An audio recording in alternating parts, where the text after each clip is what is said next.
हनुमान जी गोवर्धन नाथ जी को उठाकर ला रहे थे कालिंदी पर्वत से। अब गिरिराज जी को लेकर आए और बीच रास्ते में जतिपुरा में मथुरा के पास में उनको छोड़ दिया। गोवर्धन नाथ जी को क्रोध आ गया।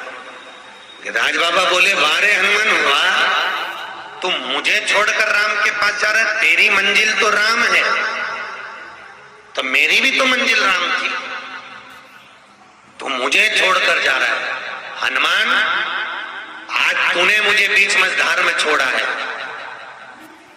अगर मुझे राम नहीं मिले तो मैं तुझे श्राप दे दूंगा कि तेरी सेवा करने वाला हनुमान वो बीच मझधार में रह जाए। हनुमान बोले, चुप रहे, रुक जाए, जरा शांति रखो, मेरे को जरा जाकर देखने तो दो, बात तो करने दो, बात क्या है, क्या हो गया है। हनुमान जी महाराज तुरंत पहुंचे और श्री हनुमान जी महाराज ने जाकर उसी पल उसी क्षण राम जी से कहा, प्रभु आपने सेतु बनाने के लिए पत्थर लेकर आ रहे थे, हम गोवर्धन पर्वत को लेकर आ रहे थे, सारे पत्थर वहीं की वहीं फेंक कर आ गए। गोवर्धन नाथ जी को क्रोध आ गया, उन्होंने मेरे को श्राप देने की आतुरता रख दी। भगवान राम ने कहा, जाकर गोवर्धन नाथ जी से कहो कि तुम्हें मिलन की इतनी आशा है, चिंता मत करो, अभी तुम मेरे पास आ रहे थे और द्वापर में स्वयं राम तुम्हारे पास मिलने के लिए आए, स्वयं राम आए, तुम क्यों चिंता करते हो। स्वयं मैं खुद पहुंचा। कितने भाई हैं गोवर्धन जी? गिरिराज पर्वत कितने भाई हैं? 3 भाई। कितने भाई हैं गोवर्धन नाथ? 3। पहला द्रोणार्क, क्या नाम था? द्रोणार्क। दूसरा कांतानाथ, तीसरे नंबर का गोवर्धन। 3 पर्वत हैं द्रोणागिरी के। द्रोणागिरी राजा के 3 बेटे हुए थे। एक बार माता पार्वती जी ने काशी में बैठकर भगवान शंकर की आराधना करी तो भगवान शिव ने कहा, मांग पार्वती तुझे क्या चाहिए। पार्वती ने कहा, महाराज मुझे तप करने के लिए कोई पर्वत ला कर दे दीजिए। शंकर भगवान गए, द्रोणागिरी से कहा, तेरा बड़ा बेटा मुझको दे दे। शंकर भगवान को द्रोणागिरी ने अपना बड़ा बेटा द्रोणार्क दे दिया। तो काशी जो बसी हुई है वो द्रोणार्क पर्वत पर बसी हुई। कौन से पर्वत पर है? द्रोणार्क, क्योंकि वहां पर बैठकर माता पार्वती ने द्रोणार्क पर तप करा।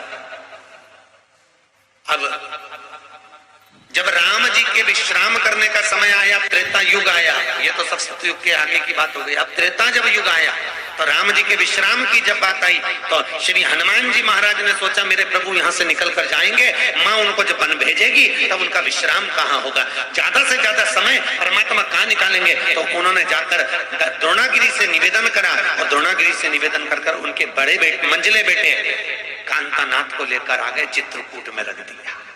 कहाँ रखे? चित्रकूट। पहला कहां पर है? काशी। दूसरा कहां पर है? चित्रकूट। और तीसरे श्री पुलस्त ऋषि आ गए। पुलस्त ऋषि ने कहा, द्रोणागिरी मुझे तप करना है, तप करने के लिए तुम्हारा छोटा बेटा दे दीजिए। अब छोटा बेटा प्रिय बहुत था भाई, माता पिता का प्रिय था। अब करे तो करे क्या? बड़ा बाप को प्रिय, छोटा मां को प्रिय, बढ़िया आफत। अब दे तो दे कैसे? छोटा बेटा दे दीजिए। द्रोणागिरी ने कहा, प्रभु हम देने को तो तैयार है, पर ये जाना नहीं चाहता। गोवर्धन नाथ जी से कहा, तुम चलो। गोवर्धन नाथ जी ने मना करा, मैं अपने माता पिता को छोड़कर नहीं जाऊंगा। नहीं जाओगे, हम तुम्हें लेकर चलेंगे। द्रोणागिरी ने जब तुरंत सुना तो कह दिया, गोवर्धन तुम चले जाओ। तो गोवर्धन नाथ जी जाने लगे तो कहा, पुलस्त ऋषि तुम मुझे लेकर जा रहे हो, पर अगर तुमने मुझको नीचे रख दिया तो मैं दूसरी बार उठूंगा नहीं, याद रखना, ठीक है? पुलस्त ऋषि ने कहा, तेरे में इतना दम है जो तू मेरे हाथ से नहीं उठेगा, देखता हूं। पुलस्त ऋषि लेकर चले। लघु शंका लगने पर पुलस्त ऋषि ने जतिपुरा में रख दिया, पर्वत नहीं उठा। पुलस्त ऋषि ने श्राप दे दिया तो तिल तिल घटेगा। वो गोवर्धन पर्वत आज भी तिल तिल प्रतिदिन का घटता जा रहा है। तो पहला कहां पर है? काशी। दूसरा चित्रकूट। और तीसरा तो काशी की परिक्रमा 5 कोस की, चित्रकूट की परिक्रमा, गोवर्धन कांतानाथ जी की परिक्रमा 3 कोस की और गोवर्धन नाथ जी की परिक्रमा 7 कोस। ऐसे 3 पर्वत है गोवर्धन नाथ जी।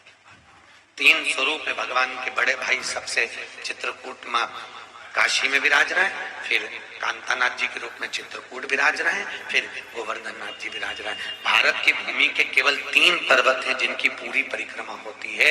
यहाँ तक लोग कैलाश जाते हैं तो कैलाश की परिक्रमा भी पूरी नहीं होती, आदि लगाकर पीछे से वापस आना पड़ता है। पर भारत की भूमि पर 3 पर्वत ऐसे विराजमान है, पहला काशी, दूसरा कांतानाथ और तीसरा गोवर्धन नाथ, जिनकी लोग परिक्रमा लगाते, पूर्ण परिक्रमा।